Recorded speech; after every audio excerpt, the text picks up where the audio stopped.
Pseudo solid क्या करना है? देखिए शुरुआत ध्यान से करते हैं। सम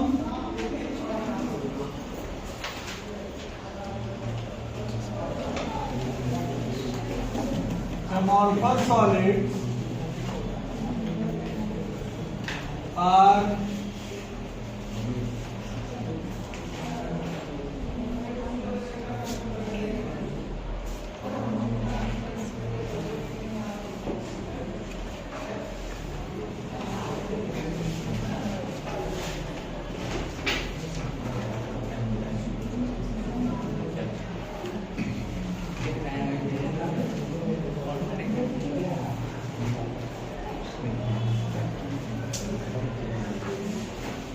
कुछ एमोर्फस सॉलिड्स को हम लोग सुपर कूल्ड लिक्विड्स के नाम से जानते हैं।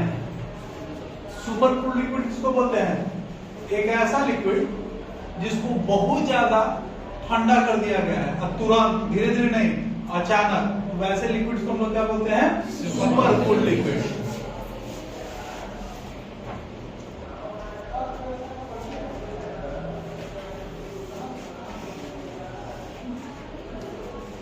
अनीलिंग ऑफ ग्लास, टॉपिक क्या है? Annealing of glass. Annealing of glass का मतलब क्या होता है? ग्लास के पार्टिकल्स को मेल्ट करना है और उसको अचानक से क्या कर देना है? ठंडा कर देना है। इस प्रोसेस को हम लोग क्या बोलते हैं? Annealing of glass. The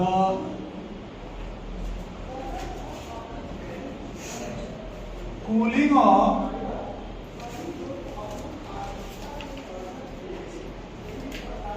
glass particles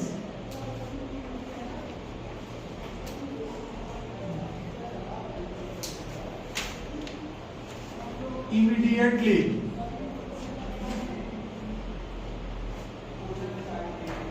after heating is known as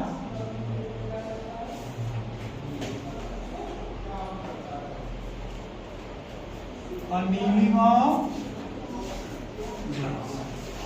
glass के पार्टिकल्स को क्या करना है? तुरंत ठंडा कर देना है। कब? गर्म करने के बाद। इसको हम लोग क्या बोलते हैं? annealing of glass. तो दिक्कत अब भाई इसके चलते क्या होगा? और हम लोग सुपर कूल्ड लिक्विड ग्लास को क्यों बोलते हैं? ग्लास को हम लोग एक और नाम से जानते हैं, pseudo solids.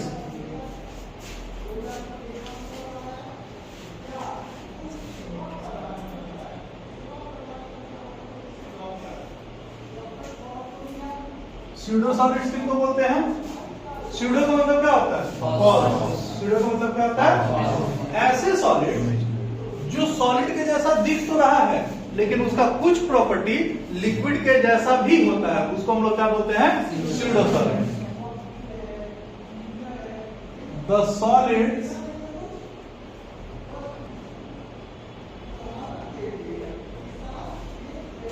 Of liquid are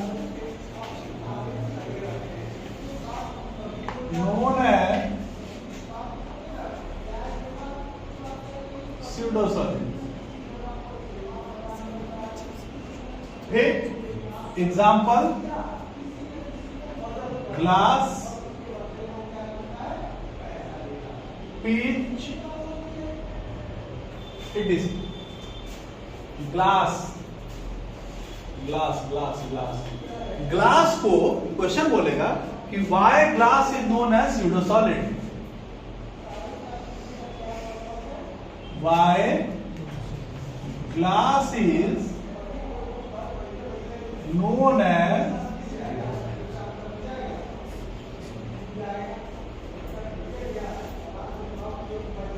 pseudo solid.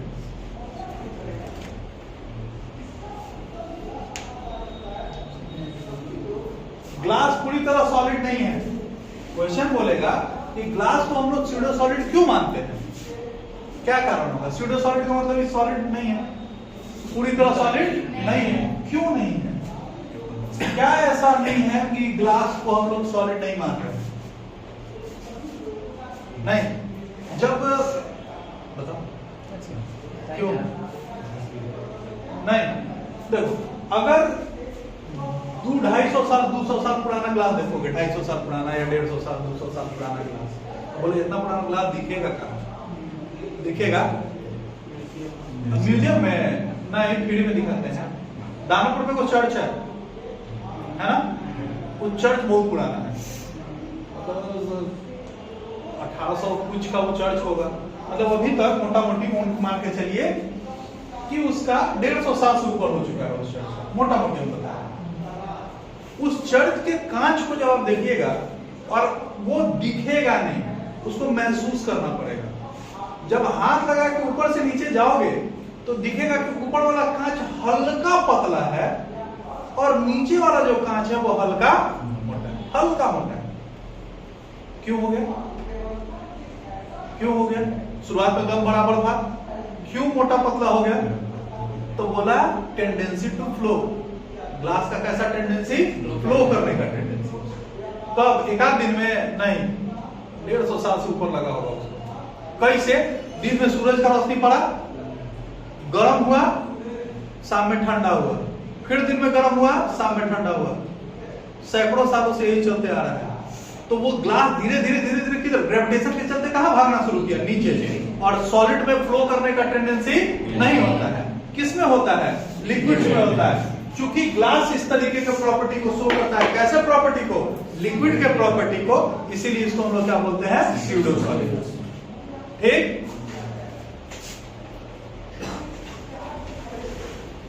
Glass panes in old buildings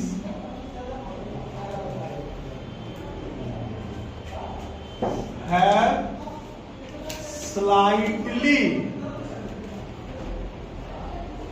thicker base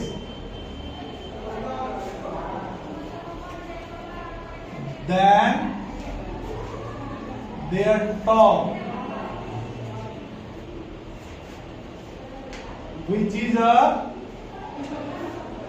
which shows tendency of flowing, है ना, tendency of flow, which is found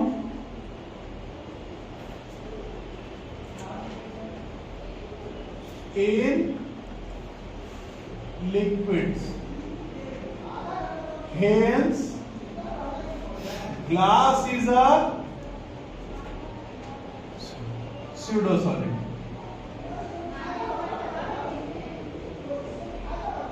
कोई दिक्कत? ग्लास क्या है? pseudo solid. पिच, वो पिच नहीं, पिच एक substance आता है। हम लोग के नॉर्मल भाषा में पिच किसको बोला जाता है? और जो अलकतरा वाला जो रोड ढलाता है उसको भी हम लोग क्या बोलते हैं? पिच बोलते हैं, पिच बोलते हैं। गर्मी का जब दिन आएगा ना तो देखिए कि चक्का में लग जाता है। भाई तो वो ऐसे क्या है? सॉलिड है। लेकिन जब उस पे प्रेशर, गर्मी के दिन में प्रेशर पड़ रहा है, क्या है? गरम हो गया है सूरज की रोशनी में, और उस पे अगर तनी भारी चीज ना तो की तरह आ जाता है, सॉलिड टूट सकता है, लेकिन उस तरीके से अपने आप को फैला नहीं सकता या बह नहीं सकता। वो किसका प्रॉपर्टी है? लिक्विड का। इसीलिए ऐसे सॉलिड्स को हम क्या बोलते हैं? Pseudo solid. कैसे पहचानेंगे कि ग्लास पहले एमोर्फस था अब क्रिस्टलाइन हो गया है?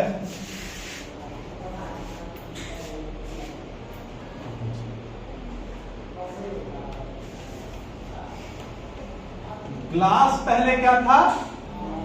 एमोर्फस था। अब ग्लास क्या हो गया है? क्रिस्टलाइन हो गया है। कैसे? अनीलिंग से। अब जब अनीलिंग होगा तब क्या होगा? इस समय ये होगा ट्रांसपेरेंट। क्या होगा? और अनिलिंग होने के कुछ दिनों बाद, कुछ सालों बाद ये आपको नजर हो जाएगा ओपेक या ट्रांसल्यूसेंट।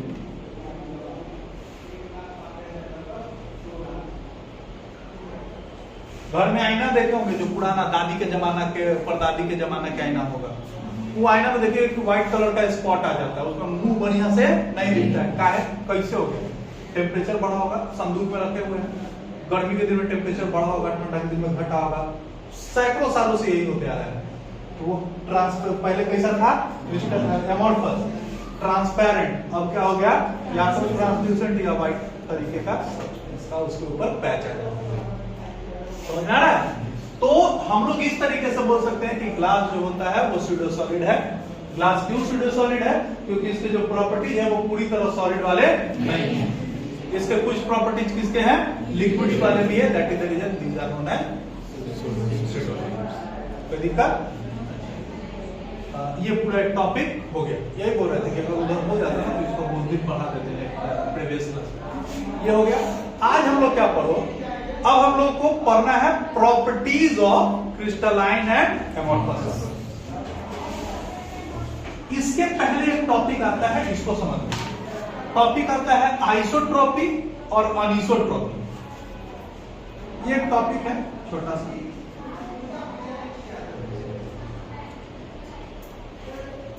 आइसो का मतलब क्या? Same.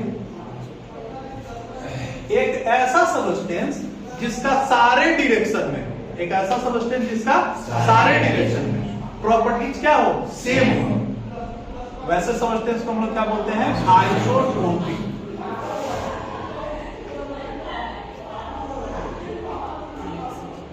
Isotropic substance.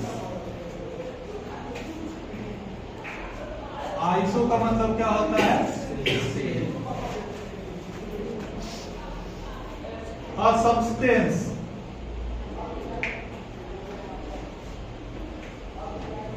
having same properties, same in all directions,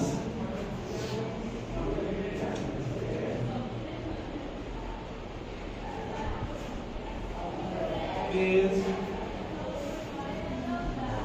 known as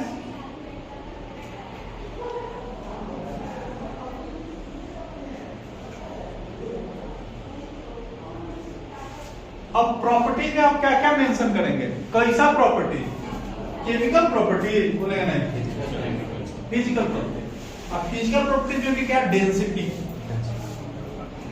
mass, refractive index, है ना?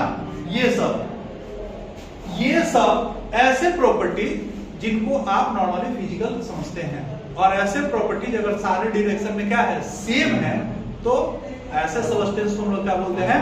Isotropic substance. ठीक है। और दूसरा होता है anisotropic substance.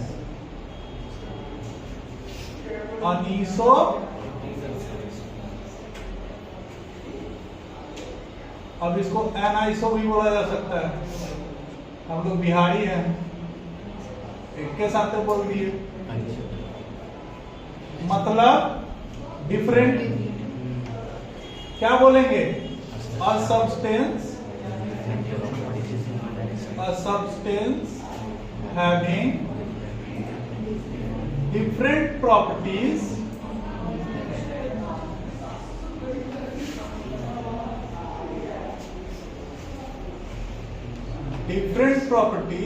in different directions, है ना?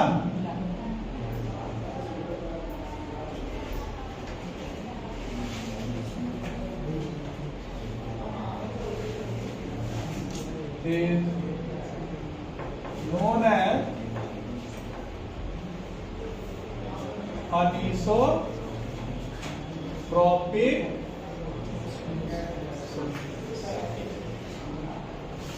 एग्जाम्पल देते हैं, इसको समझिए।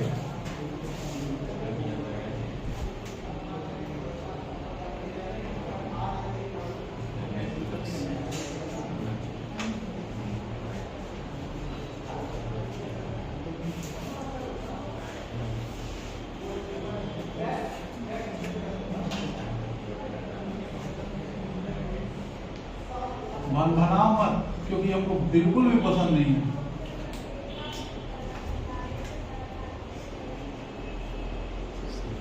ट्वेल्थ क्लास के बच्चे को अगर बोलना पड़ रहा है ये सब, तो समझ लीजिए कि बेशर्मी की पराकाष्ठा कहां तक है। देखो ध्यान देना, समझने वाला बात क्या है। अगर इधर से इधर गए तो खाली किससे वेट हुआ? ये सेम प्रॉपर्टी। इधर से इधर गए तो सेम, इधर तो सेम। लेकिन अगर ऐसे गए सेम प्रॉपर्टी, NaCl बार बार प्रॉपर्टी क्या कर रहा है? चेंज कर रहा है। ऊपर से नीचे आया तो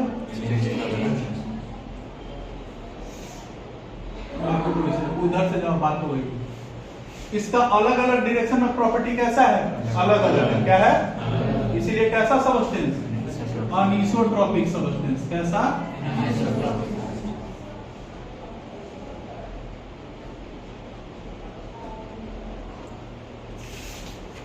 ठीक है। अगर मान लीजिए कि रबर है, तो रबर के सारे पार्टिकल्स एक जैसे होते हैं।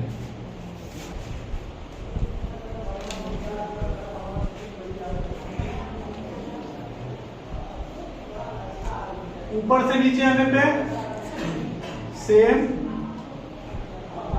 लेफ्ट से राइट जाने पे, क्रॉस करने पे, तो इसका सारा और प्रॉपर्टी क्या है? सेम है। तो ये क्या होगा? Isotropic substance. कोई दिक्कत? उसके बाद है difference between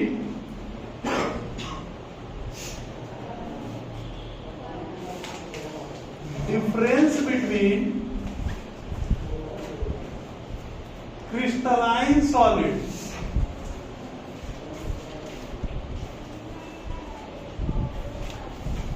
and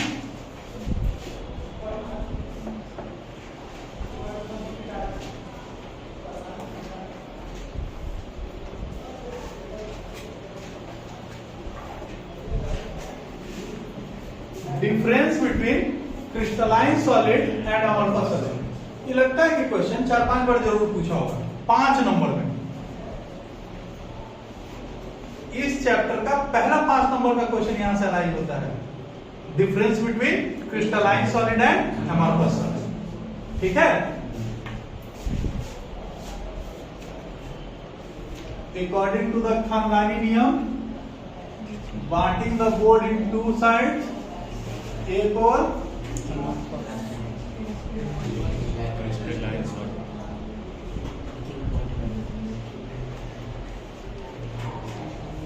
crystalline solids, दूसरा अमॉर्फस सॉलिड।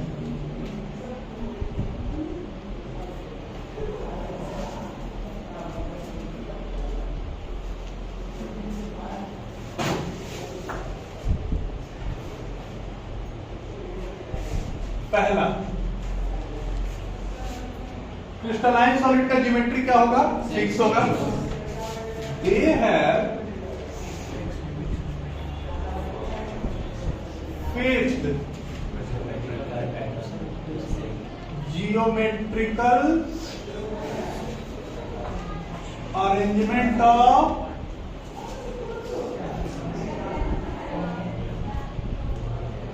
particles। है कि नहीं? इनके पार्टिकल्स क्या है? Fix geometrically arranged throughout the solid। एक और जो throughout the solid, throughout the solid। कोई दिक्कत? दूसरा they are long range solid। है कि नहीं? they are long range solid। तीसरा they are true solids। है कि नहीं? अरे तुम लोग को डिफरेंस नहीं लिखने आता है, उन्होंने लिखना है, लिखवा देना था ना। they have not fixed geometrical arrangement of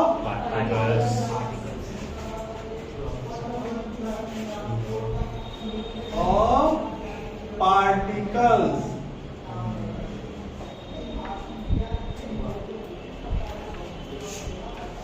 throughout the solid. ठीक, दूसरा, they are short range solid. short range solid. तीसरा, they are pseudo solid. देखो ये जरूरी नहीं है ये pseudo solid ही होगा, दे मे बी, एक्चुअली यहां यूज क्या करना चाहिए, मे बी pseudo. ठीक, चौथा, दे आर anisotropy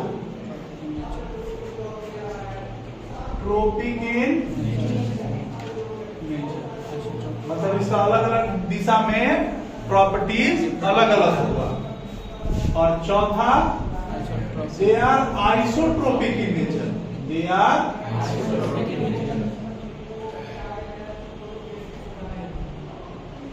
एग्जाम्पल देते हैं. ये वो चप्पल ले लो, हाँ? और उस चप्पल में कहीं भी करंट सटा होगा, इन्ने उन्ने दाएं बाएं केनू करके, केनू से करंट पास नहीं करेगा. It doesn't have capacity to क्या, उसका रिफ्रैक्टिव इंडेक्स हो सकता है कि अलग अलग डायरेक्शन में क्या हो, अलग अलग हो. उसका मास जो होगा या उसका जो डेंसिटी होगा वो अलग अलग डायरेक्शन में क्या हो सकता है, अलग अलग हो सकता है. इसीलिए उसको हम लोग क्या बोलते हैं, आइसोट्रोपिक. और अनआइसोट्रोपिक, और जिसका सेम है वो पांचवा.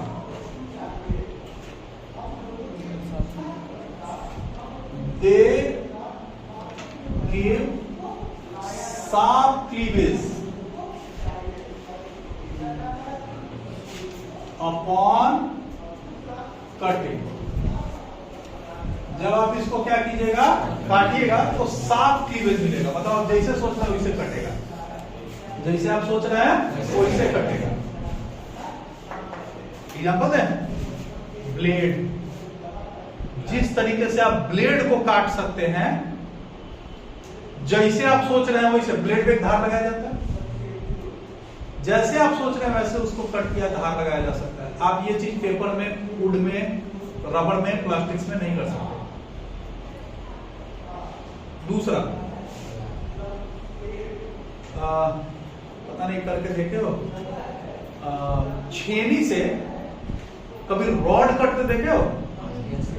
हाँ, देखो कि अगर कटा भी है तिरछा तो धार देता है. जहां कटेगा वहां क्या देगा, धार देगा. तुम लकड़ी पे मारो इसे, अजीब ढंग से कटेगा. जहां से काटना जरा फटेगा, कुछ होगा. दूसरा, एगो ब्लेड लो, अपने घर पे जाओ, एगो लकड़ी उठाओ, अब ब्लेड उसमें फंसा दो, घुसाओगे कैसू, खिंचाएगा कैसू, कटेगा कैसू, उसका क्लीवेज फिक्स नहीं हो. चप्पल काटे हो, रबड़ में सीधा सीधा भी काटोगे ना तो सीधा सीधा नहीं कटता है, नहीं कटता है. चप्पल में ब्लेड मारोगे तो चप्पल में ब्लेड को इसमें कट जाएगा, है कि नहीं? क्यों? क्योंकि वो कैसा है, अमॉर्फस है, उसका क्लीन क्लीवेज नहीं होगा. पांचवा, दे does not give sharp cleavage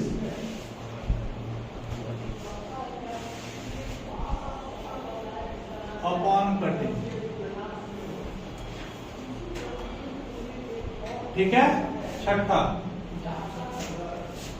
इसका मेल्टिंग और बॉइलिंग पॉइंट क्या होगा, फिक्स होगा. जितने भी क्रिस्टलाइन सॉलिड्स होते हैं उनका मेल्टिंग और बॉइलिंग पॉइंट क्या होता है, फिक्स होता है.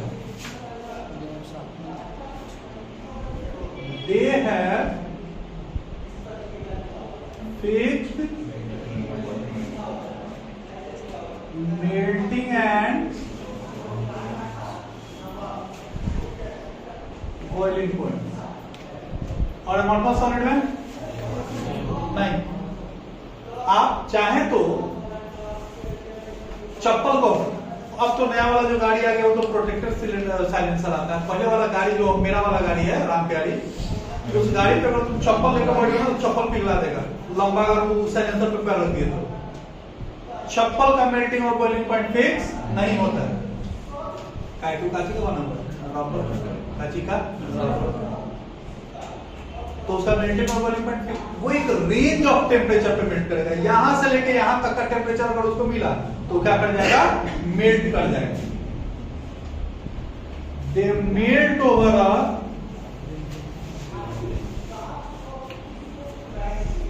Range of temperature, range of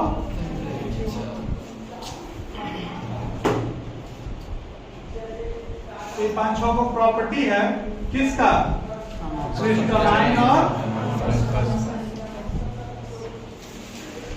कोई दिक्कत इसमें, कोई ऐसा प्रॉपर्टी जो समझ में नहीं आया हो, समझ आ गया?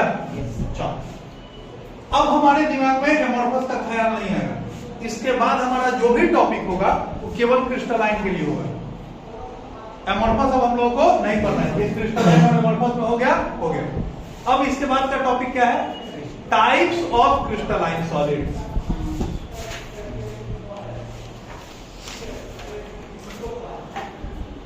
टाइप्स ऑफ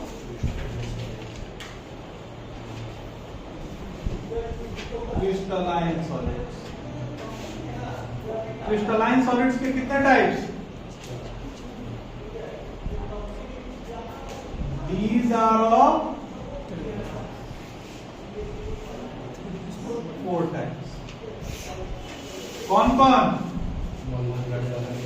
बाहु पहले मॉलिक्यूलर है ना, कूद गया, आयनिक नहीं पढ़ोगे। पहला आयनिक सॉलिड, दूसरा कोवैलेंट सॉलिड, तीसरा मॉलिक्यूलर सॉलिड, पहले पढ़ो मेटालिक,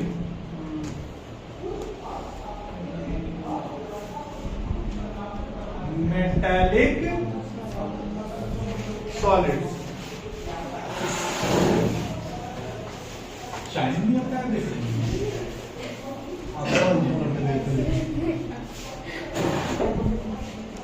और चौथा मॉलिक्यूलर सॉलिड।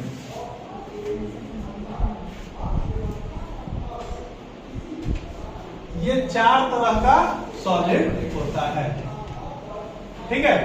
शुरुआत कीजिएगा आयनिक सॉलिड से।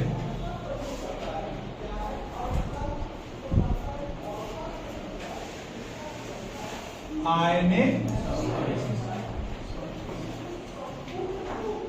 सॉलिड्स किसको बोलते हैं, the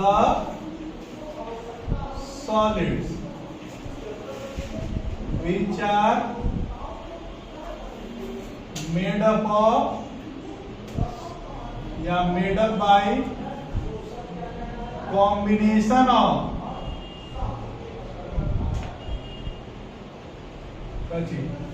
oppositely charged ions,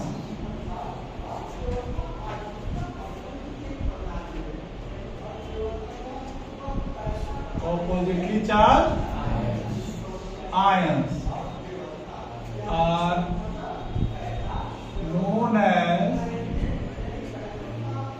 ionic। ऐसे सॉलिड जो किसके बने हैं, ऑपोजिटली चार्ज आयंस के बने हुए हैं, उनको हम लोग क्या बोलते हैं, आयनिक सॉलिड। आयंस कितने तरीके के, 2 तरीके के। कौन कौन, एक होता है हमारा कटायन धनायन, और एक होता है अनायन ऋणायन। कटायंस कब बनता है, जब इलेक्ट्रॉन्स का लॉस होता है, और अनायंस कब बनता है,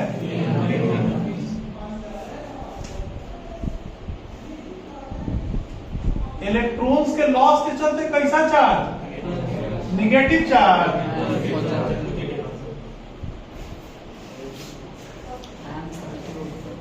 बोले मैंने जो आना पी के नहीं आना। दूसरा गेन ऑफ इलेक्ट्रॉन के चलते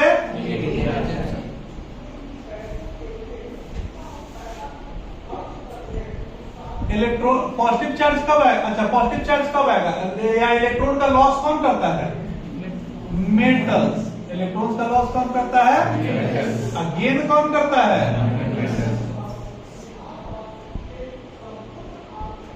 बुझा रहा है।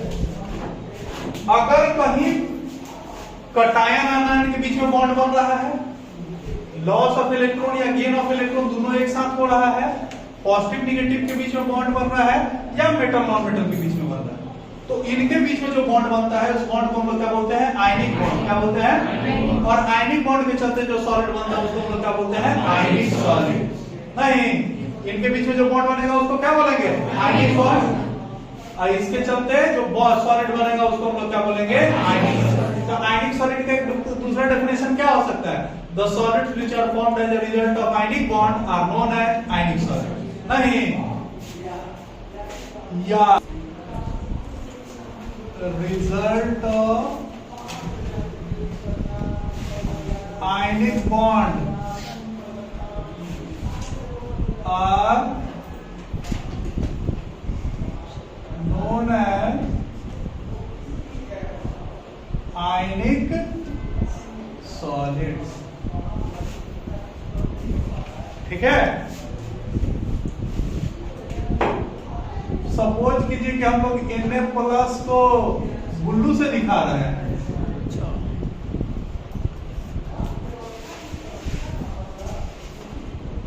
कितना तक दिखा रहे हैं,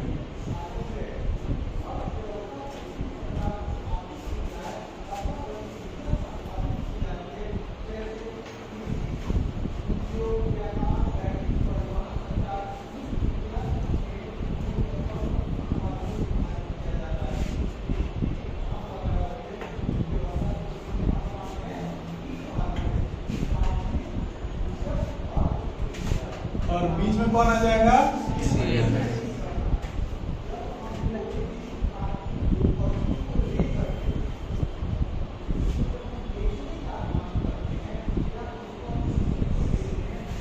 ठीक है। अपोजिटली चार्ज आयन का बना हुआ है, इसीलिए जो सॉलिड बनेगा उसको हम लोग क्या बोलेंगे, आयनिक सॉलिड। सूप सूप सूप सूप।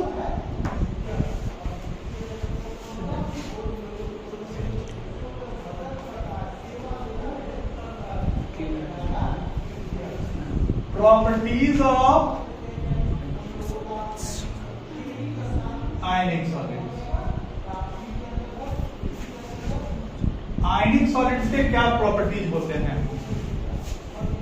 सबसे पहला they are made up of oppositely charge ions.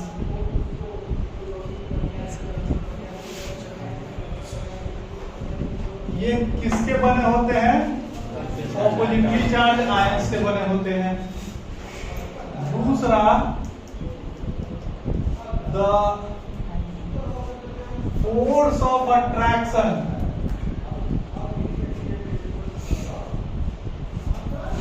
Is very high due to electrostatic force of attraction.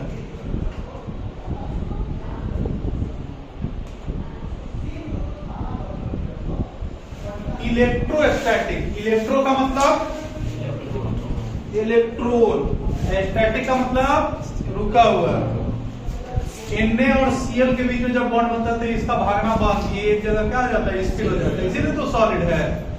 तो ई फोर्स एक दूसरे के ऊपर लगाएगा, इसके चलते एक दूसरे को क्या करेगा, कस के पकड़ लेगा, कस के पकड़ लेगा तो ये कैसा फोर्स, इलेक्ट्रोस्टैटिक फोर्स।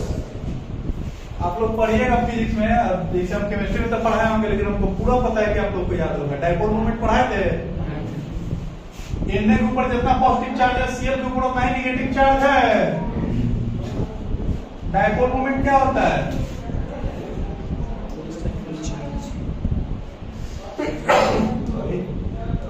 जब दो चार्जेस एक दूसरे से कुछ दूरी पे क्या हो जाते हैं, सेपरेट हो जाते हैं, तो मान लीजिए कि इसके ऊपर कैसा चार्ज है, प्लस क्यू, और इसके ऊपर माइनस क्यू, तो फोर्स कितना लगेगा according to the Coulombian force system? Force जो होता है वो डायरेक्टली प्रोपोर्शनल होता है प्रोडक्ट ऑफ चार्जेस के, प्रोडक्ट ऑफ चार्जेस, इसमें product of magnitude of charge. ठीक है, यानी ये डायरेक्टली प्रोपोर्शनल होगा Q1, इसको अगर Q1 कहते हैं और इसको Q2 कहते हैं, तो Q1 और Q2 के प्रोडक्ट के बराबर। और F जो होगा वो इनवर्सली प्रोपोर्शनल होगा इनके बीच का जो डिस्टेंस है, ठीक है, उसके स्क्वायर के। तो from 1 and 2 F Q1 Q2 by D square, तो F इज इक्वल टू, को कांस्टेंट लगा दीजिए,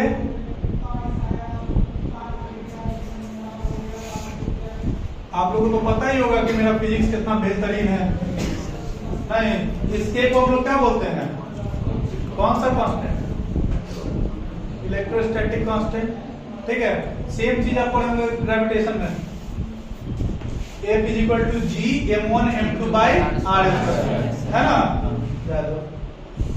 अच्छा, ग्रेविटेशन और इलेक्ट्रोस्टैटिक में क्या अंतर है? इधर इसका मास बहुत कम है, मास, लेकिन फोर्स इतना ज्यादा लग रहा है because of the charge. Gravitation में अगर मास कम रहे और चार्ज नहीं है तो उसके बीच में जो फोर्स लगता है वो बहुत कम लगता है। जैसे मेरा मास 95 किलो, सामने बैठा हुआ है 40 किलो, 45, 50 किलो, मास इतना ज्यादा है। इलेक्ट्रॉन के कंपैरिजन में क्या है, बहुत ज्यादा है, लेकिन फिर भी एक दूसरे से टकरा जा रहा है, खिंचा जा रहा है, नहीं, क्योंकि ये मास उसके कंपैरिजन में क्या है, बहुत कम।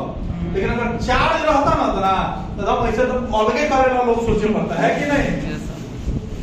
देखते हो फिल्म में कैसे हीरो हीरोइन तो अलगे करेगा लोग सोच रहा है, कितना फोर्स लग रहा है, नहीं?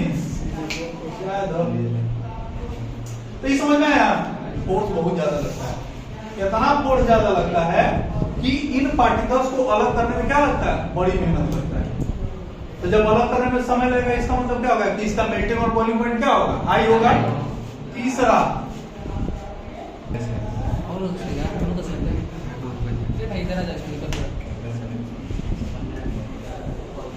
अब एक काम करो, पंखा बंद कर दो, उसके बाद पढ़ के देखो। बंद कर दीजिए।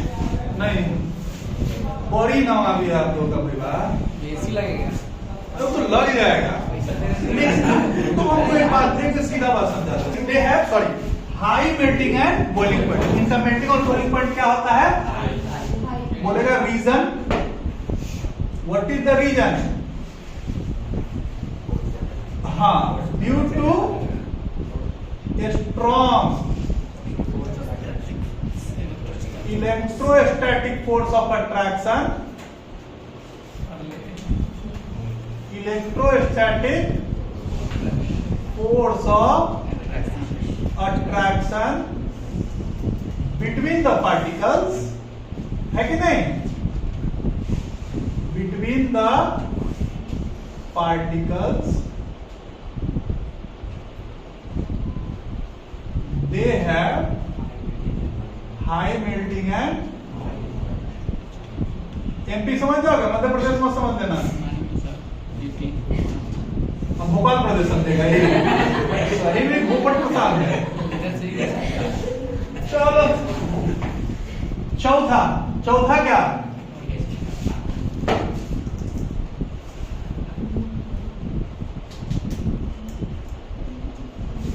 they do not conduct electricity, they do not conduct electricity in solid state, but may conduct electricity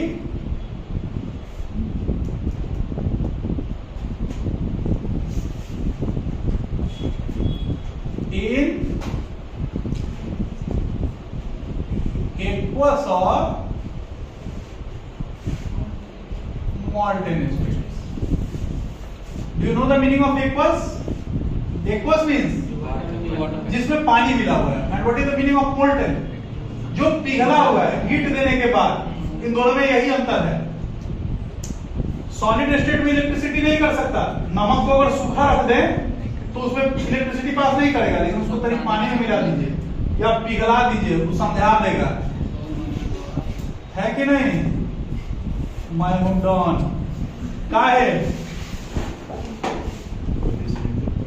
police नहीं पकड़ेगा. अच्छा, क्यों वो इलेक्ट्रिसिटी कंडक्ट करेगा एक्वस या मॉल्टेन में, लेकिन सॉलिड में नहीं करेगा? उसका आयन इधर स्पेस बढ़ जाएगा ना बाबू, ऐसा कोई टेंशन नहीं है. इलेक्ट्रिसिटी को दो ही तरीके से कंडक्ट करवाया जा सकता है.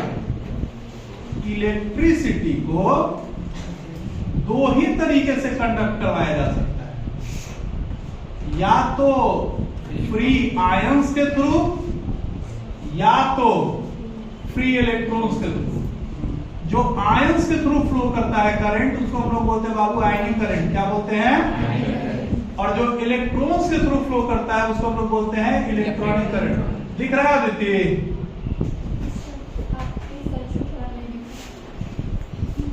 इलेक्ट्रिसिटी किसके चलते हैं? दो तरीके के. एगो फ्री आयंस के चलते, एगो फ्री इलेक्ट्रॉन्स के चलते. आयंस के चलते जो जाएगा उसको क्या बोलेंगे? आयनिक करंट. और अगर इलेक्ट्रॉन्स के चलते जो जाएगा, इस तार में करंट आ रहा है ना, किसके चलते? आयंस के चलते, इलेक्ट्रॉन्स के चलते. वो भी कैसा इलेक्ट्रॉन? फ्री इलेक्ट्रॉन तो लकड़ियों में है, लेकिन इस लकड़ी में फ्री इलेक्ट्रॉन नहीं है, इसीलिए इलेक्ट्रिसिटी का कंडक्शन नहीं करेगा. तो क्या बोल रहा है कि ये सॉलिड स्टेट में तो इलेक्ट्रिसिटी कंडक्ट नहीं करता है, लेकिन आयनिक में करता है, सॉरी एक्वस में करता है या मोल्टेन में करता है. कारण जब एक्वस या मोल्टेन में आएगा तो इसके पार्टिकल्स एक दूसरे से थोड़ा दूर होंगे. दूर होगा तो अपने आयंस में टूटेगा, और आयंस में टूटेगा तो आयंस फ्री हो जाएगा, और जब आयंस फ्री हो जाएगा तो वो इलेक्ट्रिसिटी के प्रभाव में क्या हो जाएगा? एक जगह से दूसरे जगह तक फ्लो करेगा. और जब वो फ्लो करेगा तो इलेक्ट्रिसिटी क्या हो जाएगा? ठीक है. फ्री आयंस कहां पे? एक्वस और molten form. Aqueous और molten form, they can conduct electricity. They can conduct electricity. कोई दिक्कत? उसके बाद आइए 5वां. They usually exist in solid state. ये किस स्टेट में एग्जिस्ट करता है? काहे? सॉलिड में, लिक्विड में और गैस में क्या अंतर है? फोर्स का. सॉलिड में फोर्स ज्यादा, लिक्विड में कम, गैस में और कम. तो ये काहे स्ट्रॉन्ग, काहे सॉलिड में रहता है? इतना न ज्यादा फोर्स लगता है कि पार्टिकल हिलता डुलता. तो ये क्या रहेगा? सॉलिड में रहेगा. यही एक आगे बढ़ा देते हैं. Due to strong force of attraction. Due to force of attraction. कोई दिक्कत? छठा, they give ionic reactions. आगे कुछ चीज और पढ़ाएंगे कि आयनिक रिएक्शन 3 तरीके का होता है. एक इंस्टेंटेनियस, एक मॉडरेट और एक वेरी स्लो. आयनिक रिएक्शन जो होता है वो इंस्टेंटेनियस है, मतलब डाले अब प्रोडक्ट बन गया. तो क्या बोल रहा है कि ये कैसा रिएक्शन देगा? मतलब पहले जो पार्टिकल अपने आयंस में टूटेगा और तब जाकर रिएक्शन होगा. जैसे AgNO3 प्लस NaCl. AgNO3 को पानी में मिलाइए, एक्वस कीजिए, NaCl को एक्वस कीजिए. AgNO3 कैसे टूटेगा? Ag नहीं, ऐसी ना बोलूंगा. Na plus Cl minus. Ag और Cl, AgCl और Na और NO3, Na मत करो, E बन जाएगा बाबू प्रेसिपिटेट PPT, ये बन जाएगा। रिएक्शन कैसे पता चलेगा कि हुआ है? तो पहले दोनों सॉलिड था, अब एगो प्रेसिपिटेट। प्रेसिपिटेट का हिंदी होता है अवक्षेप, जो नीचे जाके क्या हो जाता है, बढ़ जाता है। सिल्वर क्लोराइड कैसे पता चलेगा कि सिल्वर क्लोराइड बना है? तो उस चीज को, इस NaNO3 को निकाल दीजिएगा, मुंह दिखेगा ना, मुंह आपको दिख जाएगा। क्या है? आईना के पीछे जो लगा हुआ होता है AgCl ही तो होता है, नहीं? कहना silver is the best reflector of light, उसे लाइट टकराएगा और वापस आ जाएगा। नहीं, चांदी का गहना ज्यादा सुंदर लगता है इन कॉम्पेरिजन विद किसके? सोना के गहना के। लेकिन चांदी में एक खराबी है, क्या? वो में जल्दी कालापन आ जाता है, और सोना तनी दिन में चिकट चिकर आ जाता है, चलते ऊपर दाम तनी ज्यादा है, चांदी का दाम। लेकिन अगर गहना बन गया ना तो चांदी का गहना ज्यादा अट्रैक्ट करता है। हमारे तो कोई बाजार जाते तो मन करता है कि कोई बर्तन चुरा के भाग जाए, तो नया नया बर्तन तो एक नंबर लगता है बना के रखने, कितना अच्छा लगता है देखने में। तो ई कौन सी टॉपिक चला? सॉलिड। कैसा सॉलिड? आयनिक सॉलिड। समझ में आया? चल लिख लो।